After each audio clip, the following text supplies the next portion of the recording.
Iran America యుద్ధం ఎట్టకేలకు ముగిసింది. అమెరికా తన పట్టును నిలుపుకుందా లేక ఇరాన్ అనుకున్నది సాధించిందా?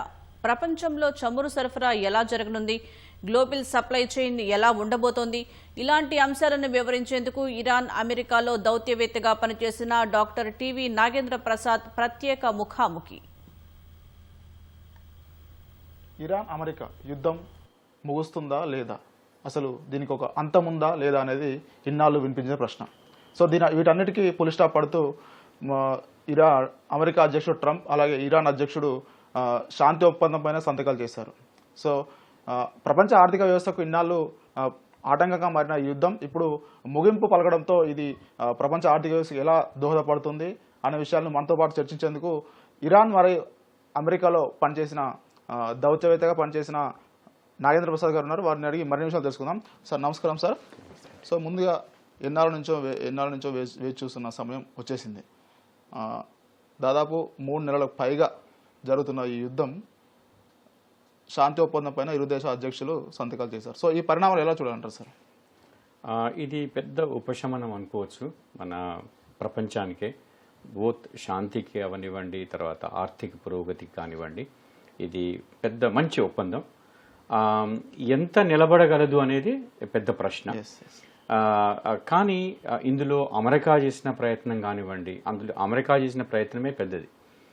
ఇరాన్ చేసిన ప్రయత్నం కంటే కూడా వాళ్ళు చేసిన ప్రయత్నమే ఈ యుద్ధాన్ని ఆపాలి, ఈ ప్రపంచ ఆర్థిక వ్యవస్థని బయటికి తీసుకురావాలి అనేటువంటి ఉద్దేశంతో అమెరికాను అభినందించాలి. మన ప్రధానమంత్రి గారు కూడా నిన్న ప్రెసిడెంట్ ట్రంప్తో మాట్లాడినప్పుడు దాన్ని స్వాగతించారు, అభినందించారు. ఈ ఒప్పందంలో ముఖ్యంగా మొదటి ఆర్టికల్ చూస్తే మీరు మొదటి ఆర్టికల్లో ప్రస్తావన లెబనాన్ ఉంది. ఎందుకంటే ఈ ఒప్పందం నిలవాలి అంటే ఇజ్రాయెల్ ఎప్పుడు కూడాను ఈ దాడులు మళ్ళీ మొదలుపెట్టద్దు. అందుకని అమెరికా అర్థం చేసుకొని ఇజ్రాయెల్ని పక్కకు పెట్టేసి లెబనాన్లో వాళ్ళ యొక్క ప్రాదేశిక సమగ్రత, ఆ తర్వాత వాళ్ళ దగ్గర టెరిటోరియల్ ఇంటెగ్రిటీ అంటారు కదా, దాన్ని కాపాడడం కోసం అగ్రిమెంట్లో పెట్టారు. సో అది ఇరాన్కి పెద్ద విజయం అనుకోవచ్చు. ఎందుకంటే ఆ లెబనాన్ది లేకుండా ఏమీ జరగదు. ఎందుకంటే మీరు ఈ మధ్యన చూశారు, శాంతి ఒప్పందం అవుతుంది, అన్ని స్టాప్డ్ అంటారు, వెంటనే మళ్ళీ ఇజ్రాయెల్ దాడులు లెబనాన్ మీద ఉంటాయి. అప్పుడు మళ్ళీ ఇరాన్ అగైన్ మళ్ళీ కువైట్ కానివ్వండి, యుఏఈ మీద కానివ్వండి మిసైల్స్ పంపడం అనేది, డ్రోన్స్ పంపడం అనేది జరిగింది. సో అది పెద్ద మంచి విజయం. నేను ఈ విజయాన్ని అంటే అమెరికాకి ఇరాన్కి రెండింటికి విజయం అంటాను. కానీ ఇందులో ముఖ్యంగా అంటే నష్టపోయినా అనలేము, కానీ ఒక విధంగా బాధపడుతున్న క్యాండిడేట్ అంటే ఇజ్రాయెలే.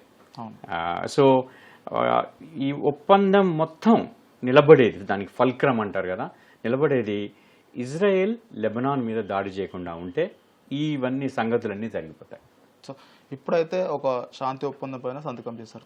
తర్వాత 60 రోజుల తర్వాత కూడా మరొక ఒప్పందం పైన కూడా సంతకం చేయాల్సి ఉంది. సో ఇది ప్రస్తుతం జరిగినది శాశ్వత ముగింపు అనుకోవచ్చా, లేకపోతే దీన్ని పరిమితంగా భావించవచ్చా? ఇది శాశ్వతం అని నేను అనుకోనండి.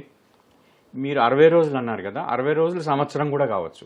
కానీ ఎంగేజ్మెంట్, మన డైలాగ్ అనేది మొదలైంది మధ్యన. సో దాడులు లేకుండా. సో అది చాలా ముఖ్యమైనది. ఇందులో ముఖ్యమైన అచీవ్మెంట్ అంటే అదే. సో ఇప్పుడు ఫర్ ఎగ్జాంపుల్ మన 30 రోజుల్లో మనకు ఇంకొక ఆర్టికల్ ఉంది 4, అందులో హోర్ముజ్ స్ట్రైట్ గురించి మాట్లాడారు. హోర్ముజ్ స్ట్రైట్కి మొదటి 30 రోజుల్లో తెలిసిపోద్ది మనకి ఏంటి, నావికా దిగ్బంధనం అని వీళ్ళు అమెరికా నావల్ బ్లాకేడ్ చేశారు కదా, అదొకటి ఆగిపోవాలి, వాళ్ళు పూర్తిగా వెళ్ళిపోవాలి. తర్వాత ఇరాన్ కూడా అగ్రీ చేయాలి. ఆ తర్వాత ఏంటంటే ఇరాన్, ఒమాన్, ఆ తర్వాత తీర ప్రాంతాల దేశాలు అన్నీ కూర్చొని మాట్లాడతాయి. సో ఈ ఆర్టికల్తో మనకు తెలిసేది ఏంటంటే ఈ 60 రోజులు నడుస్తుంది, ఏం ఫీజు కట్టకుండా, ఛార్జ్ లేకుండా. కానీ ఆ తరువాత వీళ్ళ అగ్రిమెంట్ ఏం చేసుకుంటారో దాని మీద ఆధారపడతారు. నా ఉద్దేశం ఏంటంటే ఏదైనా ఒక ఫీజు విధించవచ్చు. ఈ ఇరాన్, ఒమాన్ ముఖ్యంగా వాళ్ళిద్దరే మెయిన్ ప్లేయర్స్ ఇందులో. సో అదొక్కటి కనపడుతుంది. ఈ 30 రోజుల తర్వాత ఇవన్నీ విత్డ్రా చేశాక డీమైనింగ్ అని ఉంది, కొన్ని మైన్స్ పెట్టారు, ఆ సీలో ఆ మైన్స్ అన్ని వెళ్ళిపోయాక తీసేశాక ఈ యాక్చువల్ మొదలవుతుంది కదా, ఆ నెక్స్ట్ 30 డేస్లో మనకు తెలిసిపోతుంది. కానీ ముఖ్యమైనది ఏంటంటే మనకి ఆయిల్ ప్రైజెస్ తగ్గిపోతాయి. తర్వాత మనకి ముఖ్యంగా ఇంపార్టెంట్ మనకి ఫ్లో ఆఫ్ ఎనర్జీ దాంట్లోంచి ఫ్రీగా అయిపోతుంది. తర్వాత ఇరాన్కి కూడా మళ్ళీ ఈ ఆర్టికల్లో కూడా ఇరాన్కి చాలా పెద్ద ప్రయోజనం ఏంటి అంటే వాళ్ళ ఆయిల్ ఈజీగా చైనాకి వెళ్ళడం మొదలవుతుంది. సో ఇన్ని రోజులు ఈ నావికా దిగ్బంధన వల్ల ఆగిపోయాయి కదా, ఇవన్నీ మళ్ళీ మొదలవుతాయి. సో ఇరాన్ కూడా మళ్ళీ స్లోగా ప్రాస్పరస్గా అవ్వడానికి ప్రయత్నం చేస్తుంది. సో ఈ 30 రోజులు చాలా క్రిటికల్. ఈ 30 రోజుల్లో కనుక ఒకటేమో ఇజ్రాయెల్ దాడి చేయకుండా ఉండాలి, 2 ఇరాన్ కూడా అన్నిటికీ ఒప్పుకొని ఆ డీమైనింగ్ కానివ్వండి ఇవన్నీ చేయాలి. చేస్తే మనకి ఆ నెక్స్ట్ 30 రోజుల్లో మనకు క్లియర్గా తెలుస్తుంది ఈ ఒప్పందం ఎంత స్ట్రాంగ్గా ఎంత దృఢతరంగా ముందుకు వెళ్తుంది అనేది. అలాగే ఈ ఒప్పందంలో ఒక 14 ఒప్పందాలు చేసుకున్నట్టు వాటన్నిటిపైన ఇరు దేశాల అధ్యక్షులు సంతకాలు చేశారు.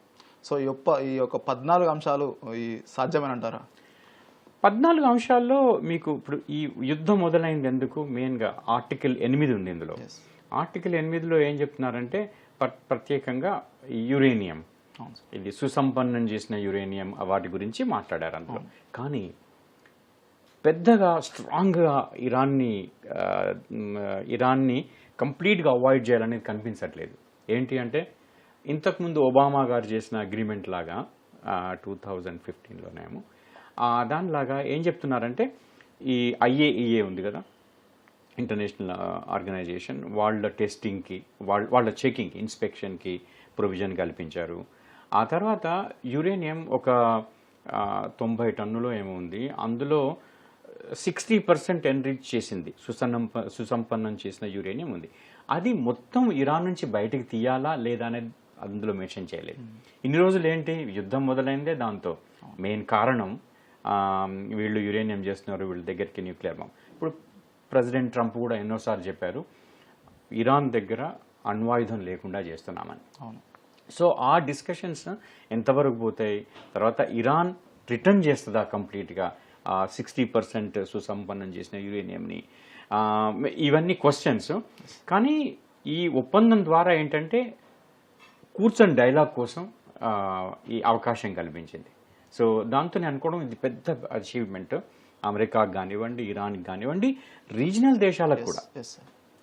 అలాగే మొదటి నుంచి ఇరాన్ యురేనియం పైన పట్టు బిగించిన డొనాల్డ్ ట్రంప్ ఈ యొక్క శాంతి ఒప్పందంలో కొంచెం దాన్ని వెనుకడుగు వేసినట్టు అనిపిస్తుంది. సో దీనికి కారణాలు ఏమంటాయి అంటారు? అంటే ఈవెన్ అణ్వాయుధం రెడీ చేసుకుంది అనేది కూడా ఏదైతే బేసిస్ ఉందో అది కూడా నేను అంత కరెక్ట్ అనుకోను. చేయాలి ఏంటంటే చాలా బలహీనమైన ఇరాన్ ఉంటే ఎవరికి లాభం? ఇజ్రాయెల్కి లాభం. అలాంటిది చూసారు, అంతేగాని అణ్వాయుధానికి వాళ్ళు దగ్గరలో ఉన్నారు అవన్నీ ఏం లేదు. మీరు ఇంతకుముందు చూస్తే కార్పెట్ బాంబింగ్ చేసేసి మొత్తం యురేనియం తీసేసాము అది ఇది అన్నారు. చెప్పండి. సో దానివల్ల నేను అనుకోవడం అది అసలైన కారణం కాదు. ఇప్పుడు అమెరికా రియలైజ్ అయింది ఏంటంటే ఇరాన్లో రెజీమ్ చేంజ్ చేయడం కష్టం. ఇరాన్ ఎంతో మొదటి నుంచి ట్రంప్ కూడా ఇరాన్లో రెజ్యూమ్ చేంజ్ చేయాలని చెప్పేసి ఇరాన్ యొక్క ఉన్నతాధికారులను అంతం చేసే ప్రక్రియలో ఉన్నాడు.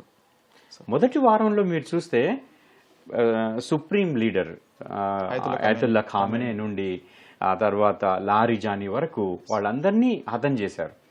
దాని తర్వాత కూడా ఇరాన్ స్టేబుల్గా స్ట్రాంగ్గా, అంటే వాళ్ళు హిస్టారికల్లీ కంట్రీ. అయతుల్లా ఖామెనీ తర్వాత వచ్చిన అధ్యక్షుని కూడా వీళ్ళు అంతం చేస్తామనే స్లోగన్ ఇచ్చారు. ఆయన కూడా కొన్ని రోజులు దాచుకొని అట్లా ఉన్నాడు. సో తర్వాత ఇప్పుడు ఇరాన్ భవితవ్యం ఎలా ఉండొచ్చు అనుకోవచ్చు? సో ఇరాన్ ఈ ఒప్పందం ద్వారా ఇరాన్ చాలా రిచ్ కంట్రీ. వాళ్ళకి ఈ పెట్రోలియం, గ్యాస్ అన్నీ రిచ్ కంట్రీ. ఆ తర్వాత అగ్రికల్చర్గా కూడా చాలా రిచ్ కంట్రీ. వాళ్ళకి అగ్రికల్చర్లో కూడా అంటే కాస్పియన్ సీ ఉంది, నార్త్ ఇరాన్. సో ఈ అవకాశం ఏంటి అంటే మళ్ళీ వాళ్ళు ఎకనామిక్ ప్రోగ్రెస్ తెచ్చుకోవాలి. ఎవరైనా అగ్రి చేస్తారు ఏంటి అంటే ఈ యుద్ధంలో ఎక్కువగా డిస్ట్రాయ్ చేసింది ఇరాన్ వేరియస్ సిటీస్ని. అదన్నీ చేయాలంటే అందుకనే మీరు అందులో ఆర్టికల్స్లో చూస్తే ఒక దగ్గర 300 బిలియన్ ఇవ్వాలని ఉంది ఇరాన్కి, పునరుద్ధీకరణ కోసం ఇవ్వాలి అని ఉంది. సో ఆ మనీ కూడా ఆయన ఏం చేస్తున్నారు, తీర దేశాల నుంచి తీసుకుంటున్నారు. ఏది ఇప్పుడు యునైటెడ్ అరబ్ ఎమిరేట్స్ అవనివ్వండి, సౌదీ అరేబియా అవనివ్వండి, కువైట్ అవనివ్వండి, బహ్రెయిన్. సో వాళ్ళ దగ్గర నుంచి మనీ తీసుకొని మళ్ళీ రీకన్స్ట్రక్షన్ పునరుద్ధరణ కోసం వాడాలని చెప్తున్నారు. సో అది కూడా మంచి ఉద్దేశమే. తర్వాత ఇంకొకటి ఇరాన్కి ఏమైందంటే ఇందులో వాళ్ళవి ఫ్రోజన్ అసెట్స్ ఉన్నాయి, ఒక 100-120 బిలియన్ డాలర్లు. సో డిఫరెంట్ కంట్రీస్లో వివిధ దేశాల్లో ఉన్నాయి. వాటిని కూడా డీఫ్రీజ్ చేసేసి ఇవ్వడానికి అవకాశం ఉంది.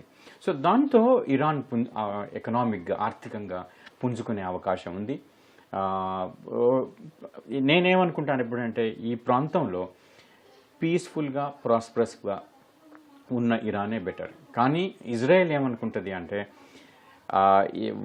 ఎప్పుడైతే ఈ ధనవంతం అవుతుందో ఆ మనీని వాళ్ళు ఎక్కువగా ఈ హిజ్బుల్లా తర్వాత హమాస్ ఈ లెబనాన్లో చేస్తున్నారు కదా వాళ్ళకు ఉపయోగిస్తారని. సో ఈ టైంలో ఇరాన్ కూడా రియలైజ్ అయింది ఇలాంటి వాటికి చేయొద్దని. సో నేను అనుకోవడం అన్ని విధాలుగా ఈ ఒప్పందం మంచిది. నేను నిలబడాలని ఆశ వ్యక్తం చేస్తున్నాను. నిలబడకపోతే మాత్రం మళ్ళీ ఆర్థిక సంక్షోభాలు ఇవన్నీ మొదలవుతాయి. ఎందుకంటే ఈ యుద్ధం వాళ్ళకే పరిమితం కావట్లా. సో మొత్తం రీజియన్ని పర్టికులర్గా మన ఇండియాకి, మన భారతదేశానికి మనం 90% ఎనర్జీకి బయట నుంచే ఇంపోర్ట్స్ చేసుకుంటాం. మన ప్రోగ్రెస్ బాగా ఎక్కువగా ఉంది. మనకు ఆ ఇంధనం రాకపోతే చాలా ఇబ్బందులు ఎదురవుతాయి. సో మనం పర్టికులర్గా మనం ఆహ్వానించాలి. తర్వాత మనం ఇది చక్కగా ఈ ఒప్పందం 60 రోజుల తర్వాత కూడా మళ్ళీ శాశ్వత ఒప్పందం దిశగా వెళ్ళాలని నేను అనుకుంటున్నాను. సో ఈ యుద్ధం కూడా, అమెరికా ఇరాన్ యుద్ధం కూడా ప్రపంచ ఆర్థిక వ్యవస్థకు సంకటం కలిగించిందంటే ముఖ్యంగా హార్మోజ్ జలసంధి గురించి. సో ఇప్పుడు ఈ ఒక శాంతి వీచిక జరిగిన తర్వాత ఈ హార్మోజ్ జలసంధిలో ఎగుమతులు దిగుమతులకు సంబంధించిన రవాణా ఎలా ఉండవచ్చు అంటారు? ఇప్పుడు ఈ 60 రోజులు మాత్రం ఫ్రీ నావిగేషన్ ఉంటుంది.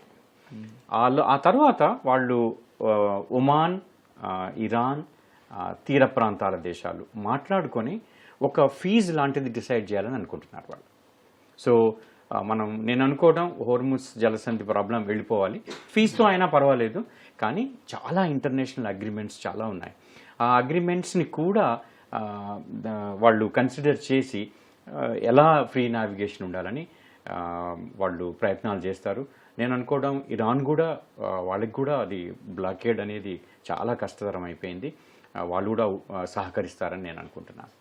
సో ఇన్నాళ్ళు జరిగిన యుద్ధంలో ఇటు అమెరికా కావచ్చు, అటు ఇజ్రాయెల్ కావచ్చు, ఇటు ఇరాన్ కావచ్చు, ఈ దేశాల్లో ఎవరికి లాభం, ఎవరికి నష్టం, ఎవరు విజయం సాధించాలనుకోవచ్చు? విజయం ఎవరిది కాదండి. అమెరికా కూడా గెలిచిందని అనుకోలేం. మీరు ఈ అగ్రిమెంట్ చూస్తే, ఒప్పందం చూస్తే, అవగాహన ఒప్పందం ఏదైతే చేసుకున్నారో అన్నిట్లో వాళ్ళు డైల్యూట్ చేశారు.